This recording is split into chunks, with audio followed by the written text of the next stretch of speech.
Hello दोस्तों, आप सभी को हमारा YouTube channel Sudarsh online classes में आपका स्वागत है। आज देखेंगे हम इस वीडियो में एसएससी सीजीएल 2024 का जो इतिहास में प्रश्न पूछा गया है वो सही प्रश्नों को हम इस वीडियो में देखेंगे। एक वीडियो हम पहले ही बना चुके हैं जिसमें हम 50 प्रश्न का डिस्कस कर चुके हैं। आज हम 51 नंबर क्वेश्चन से स्टार्ट करेंगे। ये जो क्वेश्चन है आपका हार्ड टू इजी वे में कंपाइलेशन किया गया है और आपको पता है एसएससी का अगर कोई भी एग्जाम का आप तैयारी कर रहे हैं तो उसमें प्रीवियस ईयर जो है वो बहुत ही इंपॉर्टेंट होता है।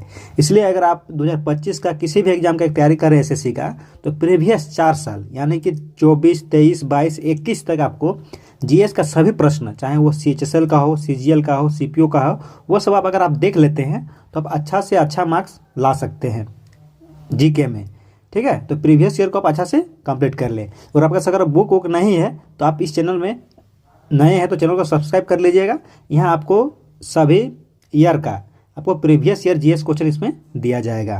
ठीक है, तो चलिए आज का वीडियो हम स्टार्ट करते हैं। सबसे पहला प्रश्न देखिए, 50 नंबर तक पहले हो गया था। 51 नंबर में देखिए, शांति निकेतन की स्थापना किसने और कब की थी? शांति निकेतन की स्थापना किसने और कब की थी? तो इसका सही उत्तर हो जाएगा ऑप्शन सी, रविन्द्रनाथ टैगोर द्वारा किया गया था। कब किया गया था? 1901 ईस्वी में। शांति निकेतन की स्थापना कब हुई थी? 1901 में। किसके द्वारा किया गया था? रविन्द्रनाथ टैगोर के द्वारा। चलिए क्वेश्चन नंबर 52 में देखिए, निम्नलिखित में से कौन मुगल सम्राट अकबर के शासनकाल में वकील था जिसे खान-ए-खान की उपाधि प्राप्त थी? अब निम्नलिखित में जो ऑप्शन दिया हुआ उसमें कौन सा सम्राट जो था वो अकबर के शासनकाल में वकील था जिसे खान-ए-खान की भी उपाधि प्राप्त थी? तो इसका सही उत्तर हो जाएगा ऑप्शन बी, बैरम खान। अब चलिए क्वेश्चन नंबर 53 में देखिए, प्रतिहार जिसकी प्रथम राजधानी भीनमाल में थी, प्रतिहार ने किसके शासनकाल के दौरान प्रख्यात प्राप्त की? अब प्रतिहार जो राजवंश था वो किसके शासनकाल में प्रख्यात प्राप्त की? तो इसका सही उत्तर हो जाएगा ऑप्शन बी, नागभट्ट प्रथम। अब चलिए क्वेश्चन नंबर 54 में देखिए, मौर्यों ने पश्चिमी उत्तर प्रदेश में निम्नलिखित में से किस शहर पर शासन किया जिसने समय के साथ उत्तर भारत के राजनीतिक केंद्र पाटलिपुत्र को प्रतिस्थापित कर दिया? अब इसमें पूछ रहा है कि निम्नलिखित में जो ऑप्शन दिया हुआ है किस शहर पर मौर्यों ने पश्चिमी उत्तर प्रदेश में शासन किया जिसने समय के साथ उत्तर भारत के राजनीतिक केंद्र को पाटलिपुत्र को प्रतिस्थापित कर दिया? तो इसका सही उत्तर हो जाएगा कन्नौज, ऑप्शन ए। अब चलिए क्वेश्चन नंबर 55 में देखिए, तैमूरी परंपरा के अनुसार हुमायूं को अपने भाइयों के साथ सत्ता साझा करनी थी। हुमायूं का दिल्ली, आगरा और मध्य भारत पर नियंत्रण था जबकि उसके भाई कामरान कौन था? हुमायूं का भाई। कामरान का नियंत्रण निम्नलिखित में से किस क्षेत्र में था? अब यहाँ तो हुमायूं का पता है कि हुमायूं का नियंत्रण कहाँ कहाँ था? दिल्ली में था, आगरा में और मध्य भारत में। लेकिन उसका भाई कामरान का नियंत्रण निम्नलिखित में से किस क्षेत्र में था? तो इसका सही उत्तर हो जाएगा ऑप्शन ए, अफगानिस्तान और पंजाब में। अब चलिए क्वेश्चन नंबर 56 में देखिए, 1307 से 8 ईस्वी में अलाउद्दीन खिलजी का पहला दक्षिणी अभियान निम्नलिखित में से किस क्षेत्र में हुआ था? अब 1307 और 8 ईस्वी में अलाउद्दीन खिलजी का दक्षिणी अभियान में से निम्नलिखित किस क्षेत्र में हुआ था? पहला दक्षिणी अभियान किस क्षेत्र में हुआ था? तो इसका सही उत्तर हो जाएगा ऑप्शन सी, देवगिरी। चलिए क्वेश्चन नंबर 57 में देखिए, निम्नलिखित में से किस क्रांतिकारी के नेतृत्व में चटगांव शस्त्रागार पर छापा मारा गया था?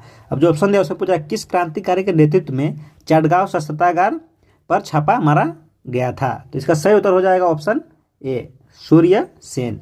पहले क्वेश्चन नंबर 58 में देखिए, 1857 के सिपाही विद्रोह के संदर्भ में निम्नलिखित में से किस तारीख को मेरठ के सैनिकों ने दिल्ली के लिए यात्रा शुरू की थी? अब 1857 से हमेशा प्रश्न पूछा जाता है। अगर आप मेन टॉपिक देखिए तो 1857 का जो विद्रोह हुआ था उसको आपको अच्छा से देखना है। तो इसमें क्या पूछ रहा है कि 1857 के सिपाही विद्रोह के संदर्भ में निम्नलिखित में से किस तारीख को मेरठ के सैनिकों ने दिल्ली के लिए यात्रा शुरू की थी? तो इसका सही उत्तर हो जाएगा 10 मई।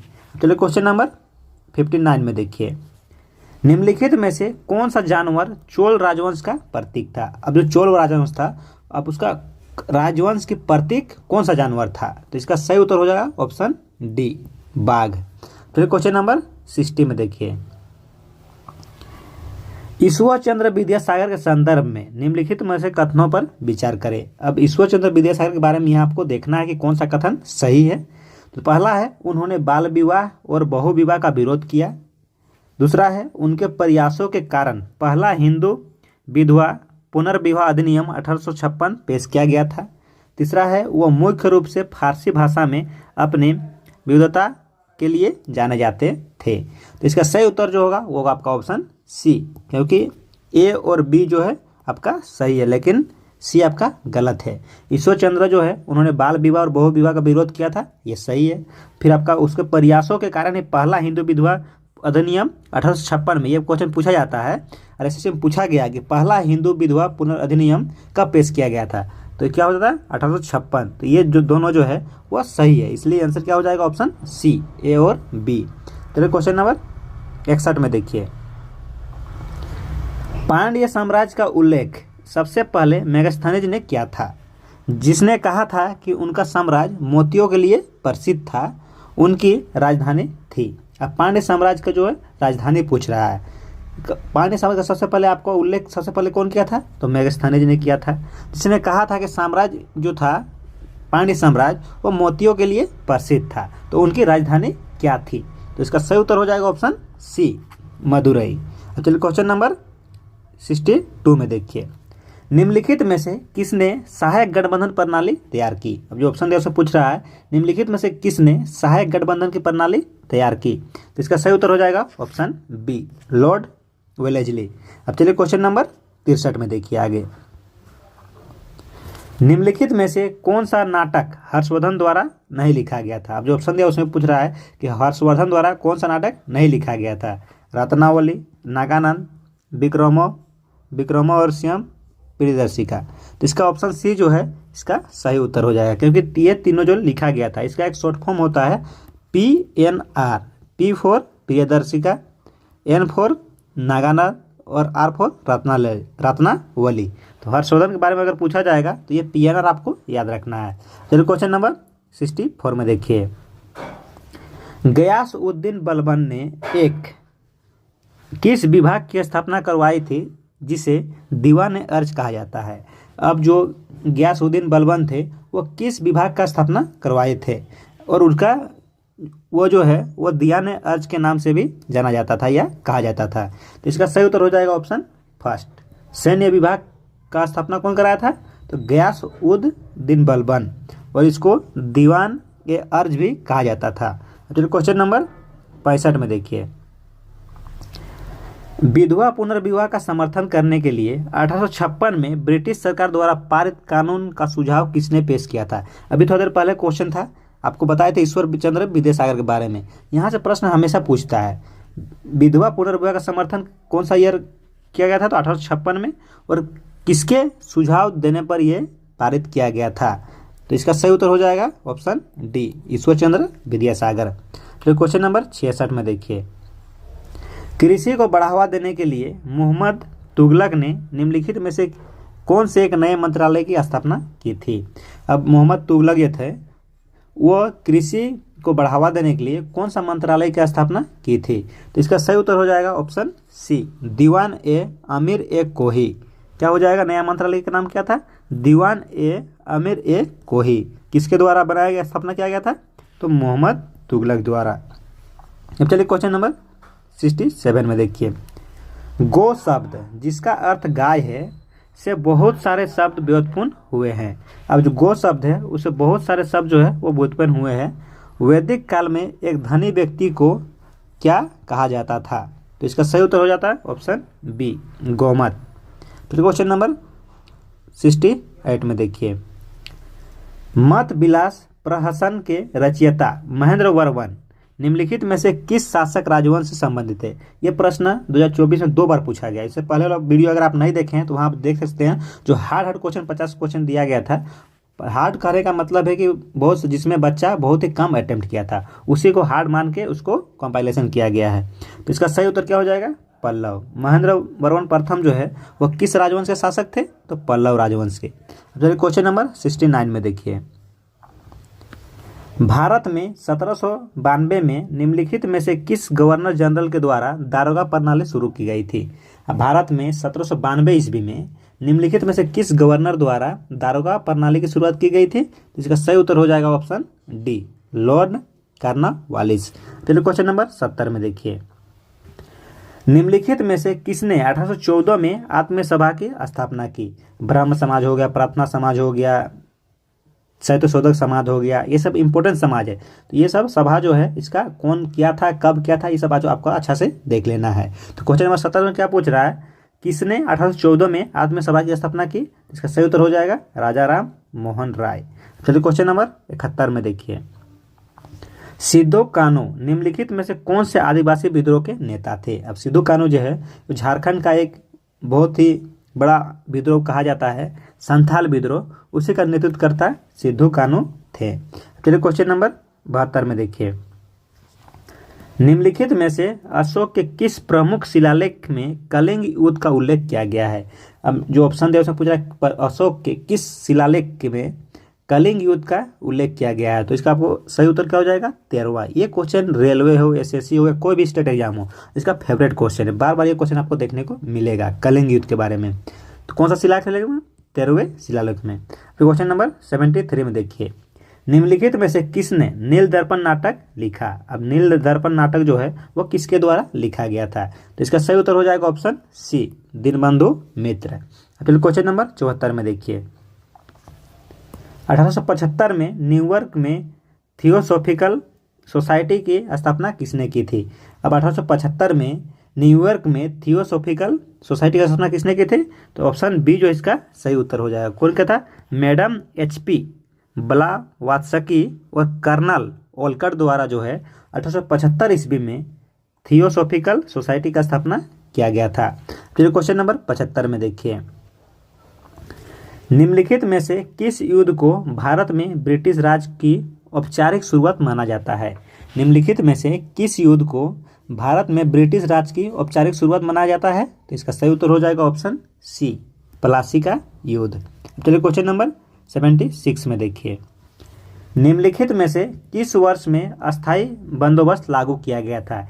ये क्वेश्चन तो आपको हजारों बार देखने को मिला होगा कोई एग्जाम में। तो इसका सही उत्तर क्या हो जाएगा 1793 ईस्वी को ही अस्थाई बंदोबस्त जो है वो लागू किया गया था।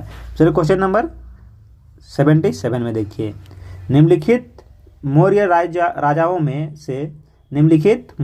में से प्रियदर्शी नाम से किसे संबंधित है। अब जो है ऑप्शन दिया हुआ है कि जितना भी है यहाँ मौर्य राजा है उसमें प्रियदर्शी नाम से किससे संबंधित है। तो इसका सही उत्तर हो जाएगा अशोक से। प्रियदर्शी नाम किससे संबंधित है तो अशोक से।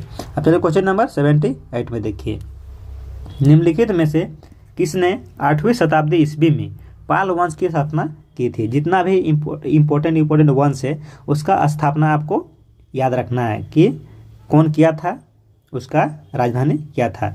तो पाल वंश की स्थापना किसके द्वारा किया गया था। तो ऑप्शन डी, गोपाल द्वारा। क्वेश्चन नंबर 79 में देखिए, दिल्ली के निम्नलिखित में से किस सुल्तान ने चांदी के टका और तांबे के जीतल नामक 2 सिक्के चलवाए। निम्नलिखित में से किस सुल्तान ने चांदी के टका और तांबे के जीतल नामक 2 सिक्का चलवाए।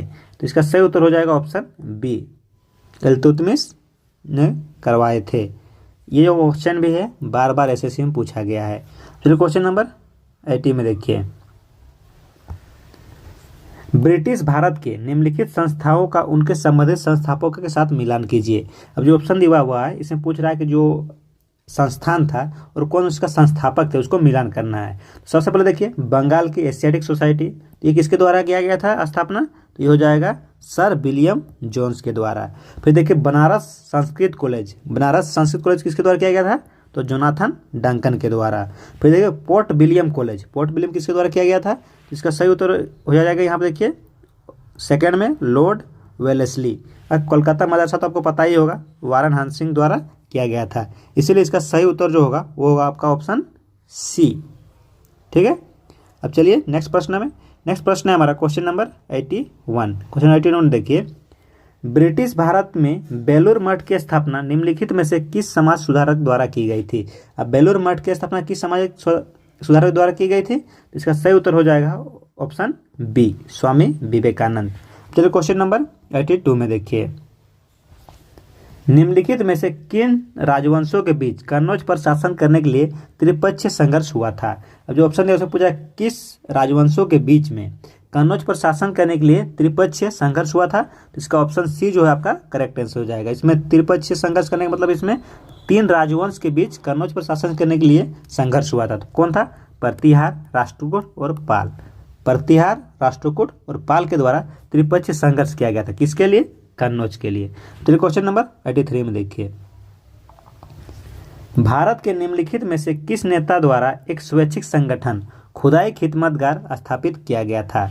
निम्नलिखित में से भारत के किस नेता द्वारा एक स्वैच्छिक संगठन खुदाई खिदमतगार स्थापित किया गया था, तो इसका सही उत्तर हो जाएगा ऑप्शन सी खान अब्दुल गफर खान। चलिए क्वेश्चन नंबर 84 में देखिए, निम्नलिखित में से किस शासन के दौरान चतुर्थ बौद्ध संगीति में बौद्ध धर्म 2 विचारधाराओं हीनयान और महायान में विभाजित किया गया।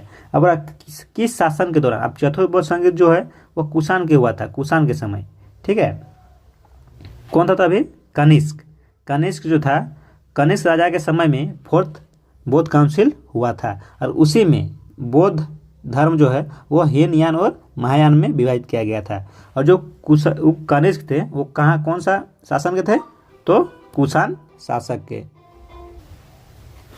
अब चलिए क्वेश्चन नंबर 85 में देखिए, ईस्ट इंडिया कंपनी की गतिविधियों को विनियमित करने के लिए ब्रिटिश संसद ने वर्ष 1773 ईस्वी में कौन सा अधिनियम पारित किया था। ईस्ट इंडिया कंपनी जो है वो गतिविधियों को विनियमित करने के लिए ब्रिटिश संसद ने वर्ष 1773 ईस्वी में कौन सा अधिनियम पारित किया था, तो इसका सही उत्तर क्या हो जाएगा? ऑप्शन ए विनियमन अधिनियम।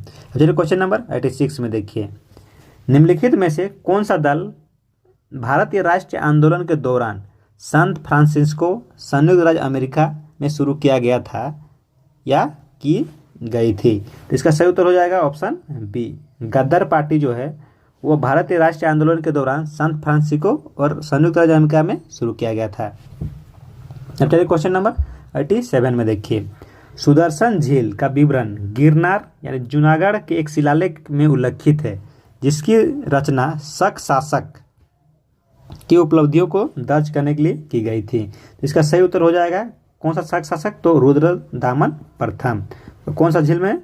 तो सुदर्शन झील का विवरण जो है आपका गिरनार का एक शिलालेख में मिलता है जो कि शक शासक रुद्र दामन प्रथम की उपलब्धियों को दर्ज करने के लिए की गई थी। चलिए क्वेश्चन नंबर 88 में देखिए, रजिया सुल्ताना सल्तनत की पहली और एकमात्र महिला शासक थी। रजिया सुल्तान जो थी वह सल्तनत की पहली और एकमात्र महिला शासक थी जो कब सिंहासन पर बैठे थे? तो 1236 ईस्वी में।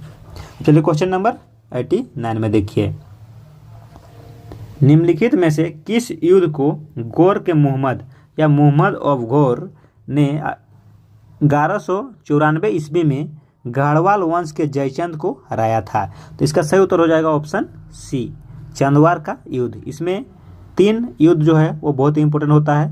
एक पहला आपका